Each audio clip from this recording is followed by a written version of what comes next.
എടോ പ്രഭുദേവേ, നീ ചെയ്യുന്നത് ചാവാനാണോ ജീവിക്കാനാണോ? താനൊക്കെ എന്നെ പോലെ സ്ലിം ബ്യൂട്ടി ആകാൻ നോക്ക്. ഇതെങ്ങനെ സംഘടിപ്പിച്ചു? അമ്പലം ചെറുതാണെങ്കിലും പ്രതിഷ്ഠ അപാരം. വൃത്തികെട്ടവൻ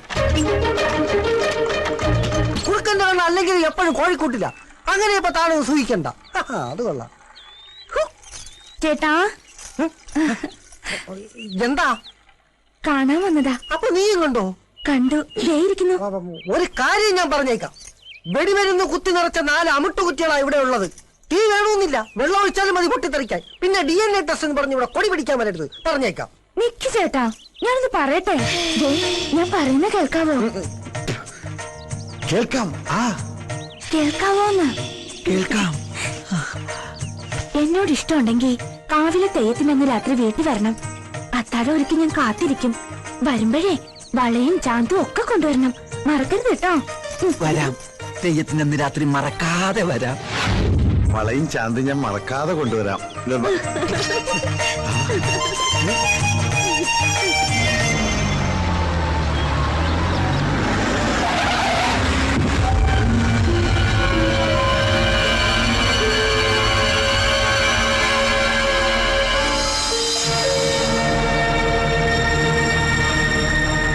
ഓരോ ദിവസം കഴിയുന്തോറും ടെൻഷൻ കൂടി വരിക.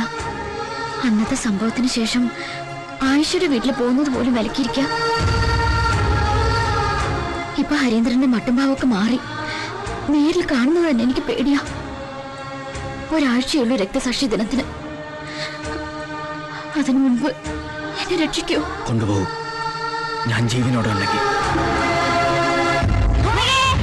അവിടെ എന്തോ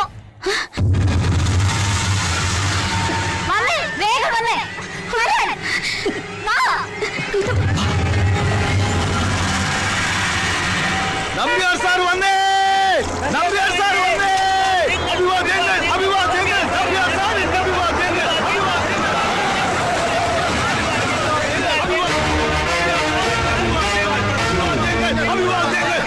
സാറൊരു മുന്നറിയിപ്പില്ലാതെ.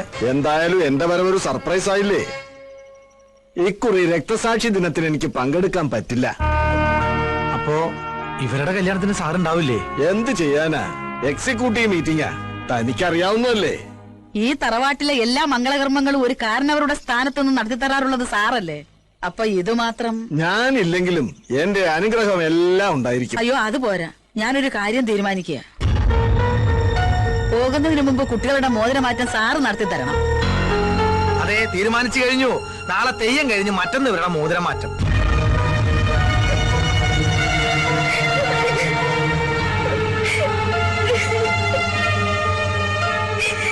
മോളെ, ദീപം സാക്ഷിയായി ഇങ്ങനൊരു ചടങ്ങ് നടക്കരുത്. അതിനു മുൻപ് നിങ്ങൾ എങ്ങോട്ടെങ്കിലും രക്ഷപ്പെടും. അല്ലാതെ നിങ്ങൾ ഒരുമിക്കാൻ ഒരു വഴിയും കാണുന്നില്ല. സ്വന്തം മകളോട് ഒളിച്ചോടാൻ അപേക്ഷിക്കേണ്ട ദുർവിധി ഒരമ്മയ്ക്കുണ്ടാവില്ല.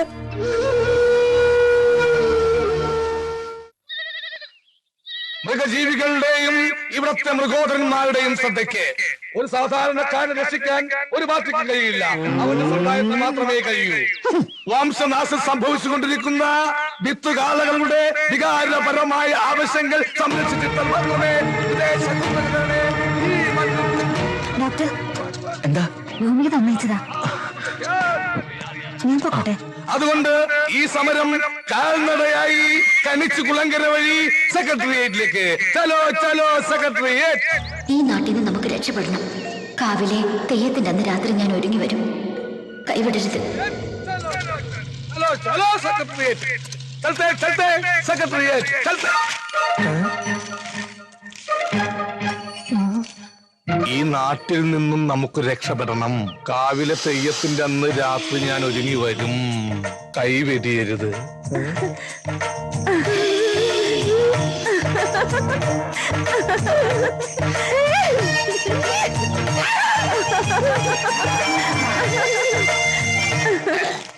ചില സാങ്കേതിക തകരാറ് മൂലം എന്റെ സെക്രട്ടേറിയറ്റ് യാത്ര കാവിലെ തെയ്യം കഴിയുന്നവരെ മാറ്റിവെച്ചതായി ഞാൻ അസന്നിധമായി അറിയിച്ചുകൊള്ളുകയാണ്.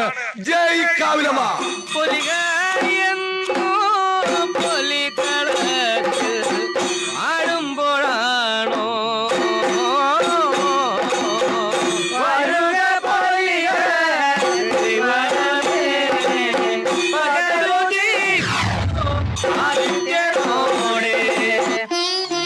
9 മണിയെന്നല്ലേ പറഞ്ഞത്? ആരുടെയും കണ്ണിപ്പെടാതെ രക്ഷപ്പെടണം. കാവിലമ്മ കൂട്ടിനുണ്ടാവും. കാവിലേക്ക് തന്നല്ലേ? എന്തേ വല്ലാത്തൊരു ഒരുക്കം. ഓല അഴിക്കുന്നതിന് മുമ്പെങ്കിലും കാവിലെത്തണം. പാടി. വൈദ്യരെ,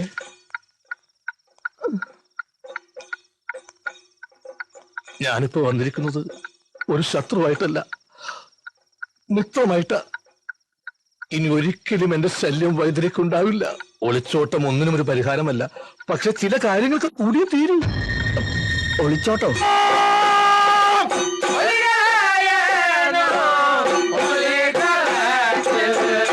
ഇവിടെ ആരും വരില്ല.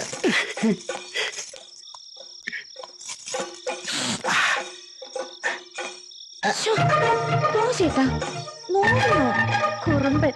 കുറുമ്പന്? അതേത് കുറുമ്പൻ?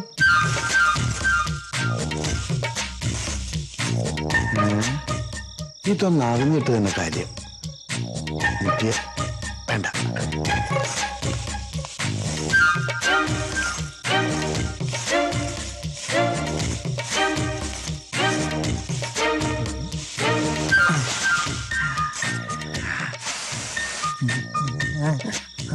എന്താ ഇത്? കള്ളൻ. ആരോട് ഇവിടെ സംസാരിക്കുന്നത്? പുറകെ പോയി നോക്കാം. വളകളോടെയും ഇങ്ങിതാ. അണിയാത്ത വളകൾ ഇതുകൊണ്ട് മിന്നിപ്പിച്ചേക്കണേ.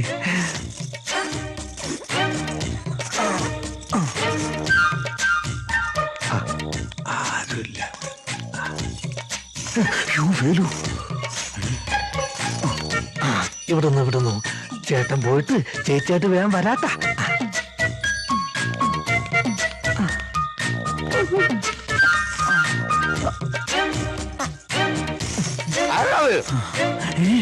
വേലുവല്ലേ? ബാൽക്കണിയിൽ ആളുണ്ട്.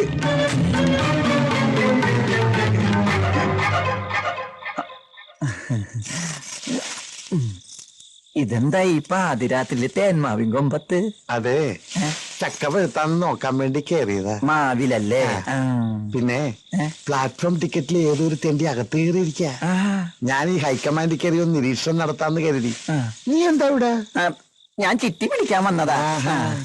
തെയ്യം പ്രമാണിച്ചകത്ത് നറുക്കെടുപ്പ് നടക്കിയ. ആണോ? ആ ഭാഗ്യവാൻ ആരാണോ? ഞാനാണ് ആ ഭാഗ്യവാൻ. ചുവന്ന പട്ട് സാരി എടുത്ത് വെള്ള മുല്ലപ്പൂ ചൂടി രത്നക്കല്ല് പതിച്ച സ്വർണ്ണമാല അണിഞ്ഞ എന്റെ രത്നത്തിന്റെ ചുമലിൽ ചേർന്ന് ഇരിക്കുമ്പോ നിന്റെ കെട്ടിയോൻ ആ കാലമാറിന് അങ്ങനെ എപ്പോ കയറി വരുമോ? അതിന് ചേട്ടൻ ഇപ്പൊ വിയൂർ ജയിലല്ലേ? ഓ, അയാൾ ജയിൽ ഇടിഞ്ഞാലും പുറത്തിറങ്ങാതിരുന്നെങ്കിൽ നീ എത്ര ധന്യായാലും ഞാനും.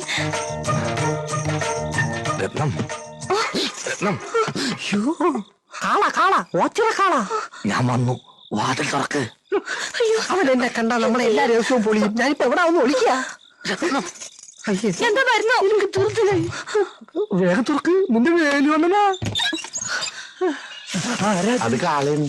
ഇപ്പൊ പുറപ്പെട്ട നേരം വെളുക്കുന്നതും ഓച്ചിറെത്താം. ഓച്ചിറയോ? രത്നം, നിനക്ക് വേണ്ടി എല്ലാം ഉപേക്ഷിച്ചു വന്നവനാണ് ഞാൻ. ഒടുവിൽ കാലം മാറിയത്. എന്റെ അമ്മ, ഇതേ വരുന്ന പുതിയ ചിട്ടിക്കാരൻ. ഇവള് ചിട്ടിയല്ല, ബാങ്കാ. ഇത് സാധാരണ ബാങ്കല്ല, സഹകരണ ബാങ്കാ. 3 പേരെ കൊന്നിട്ട് ജയിലിൽ പോയി തിരിച്ചു വരുന്നുള്ള ഭർത്താവ് പിടിച്ചിരുന്നു. ചേട്ടൻ ജയിലിൽ ചാടി. ചാടിയോ? നീയോ? മിണ്ടണ്ട, തർക്കം വേണ്ട. ഇപ്പൊ നമുക്ക് രക്ഷപ്പെടണം. എന്റെ ഈശ്വര, ചേട്ടന്റെ കണ്ണിപ്പെട്ട വെട്ടിക്കൊല്ലും. ഇതുകൊണ്ട് രക്ഷപ്പെട്ടോളൂ. അയാളെ കൊന്നിട്ടോ?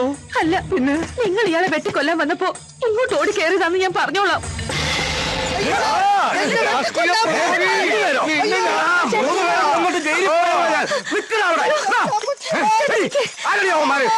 ആ മെലിഞ്ഞ പാവത്തിനെ കൊല്ലാൻ വന്നപ്പോ ഇങ്ങോട്ട് ഓടി കയറിയതാ. ഇനി മുകളിലുള്ളവൻ കാക്കണം.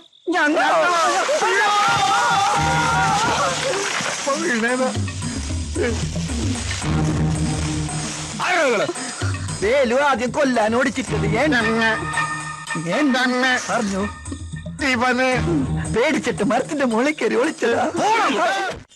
പക്ഷേ ഇരിക്കട്ടോളം പൈതലേ, നല്ലവണ്ണം ഭജിച്ചോ കേട്ടോ. നല്ലതേ വരൂ. ഗൗതം,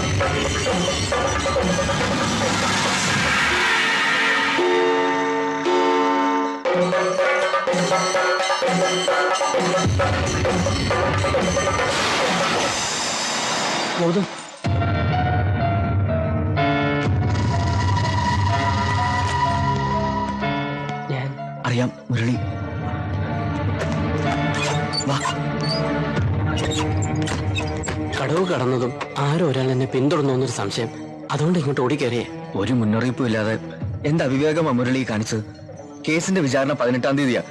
2 പാർട്ടിക്കാരും തന്നെ കിട്ടാൻ വേണ്ടി അരിച്ചു പെറുക്കുക. ഒക്കെ അറിയാം. 18-ാം തീയതി ഞാൻ സാക്ഷി പറഞ്ഞിരിക്കും. ഞാൻ ഒരു രാഷ്ട്രീയ പാർട്ടിയുടെ ആളല്ല. പക്ഷേ മനസാക്ഷി വഞ്ചിക്കാൻ എനിക്കാവില്ല. എന്നെ അക്ഷരം പഠിപ്പിച്ച അധ്യാപകൻ ശശിധരൻ മാഷിനെ കോറൂത്ത് രാഘവൻ വെട്ടിക്കൊല്ലുന്നത് നേരിൽ കണ്ടവനാ ഞാൻ. എനിക്ക് എന്റെ അമ്മയൊന്ന് കാണണം. സർട്ടിഫിക്കറ്റുകളും എടുത്ത് എന്നേക്കും ഈ നാട്ടിൽ നിന്ന് രക്ഷപ്പെടണം.